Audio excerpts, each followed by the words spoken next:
நீரிழிவு என் கண்களை எப்படி பாதிக்கும்? எப்பொழுது கண் பரிசோதனை செய்யணும்?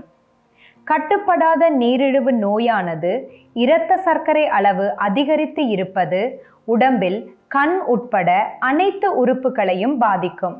அதுவும் சில நேரங்களில் தெளிவான எச்சரிக்கை அறிகுறிகள் இல்லாமல் பாதிக்கும். அதிக இரத்த குளுக்கோஸ் கண்களில் இருக்கின்ற சிறிய இரத்த குழாய்களுக்கு சேதம் ஏற்படுத்தலாம். இதை நீரிழிவு கண்ணோய் என்று சொல்வார்கள். இது வழக்கமாக மெதுவாகவும் அடிக்கடி வலி இல்லாமலும் வளரும். சிலருக்கு மங்கலான பார்வை, இரவில் பார்க்க சிரமம் அல்லது கவனம் செலுத்த கஷ்டம் இருக்கலாம்.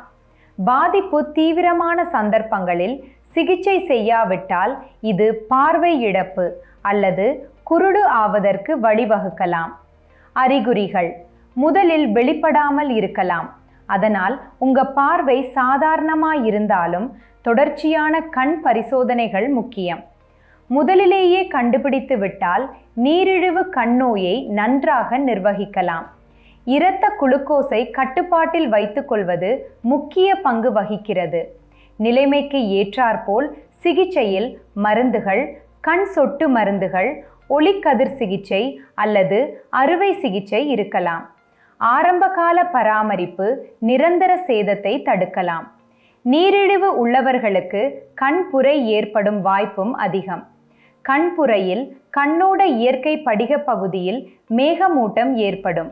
இது மங்கலான பார்வை அல்லது கண் கூசுதலுக்கு வழிவகுக்கலாம். குறிப்பாக இரவில் வாகனம் ஓட்டும் போது கண்புரைக்கு அறுவை சிகிச்சை மூலம் சிகிச்சை அளிக்கலாம். மேகமூட்டமான படிக பகுதியை கேட்ராக்ட் அறுவை சிகிச்சை மூலம் எடுத்துவிட்டு புதிய செயற்கை லென்ஸை பொருத்தி விடுவார்கள். நீரிழிவு கண் அழுத்த நோயின் ஆபத்தையும் அதிகரிக்கும். இது கண்ணோட நரம்பையும் சேதப்படுத்தும். கிளுக்கோமா நோயையும் உண்டாக்கும். கண் அழுத்த நோய் ஆரம்பத்தில் சிகிச்சை செய்யவிடில் கண் அழுத்த நோய் திரும்ப வராத பார்வை இழப்பை ஏற்படுத்தலாம். சில நேரங்களில் அறிகுறிகள் கவனிக்கப்படுவதற்கு முன்பே இந்த பாதிப்புகள் ஏற்படலாம்.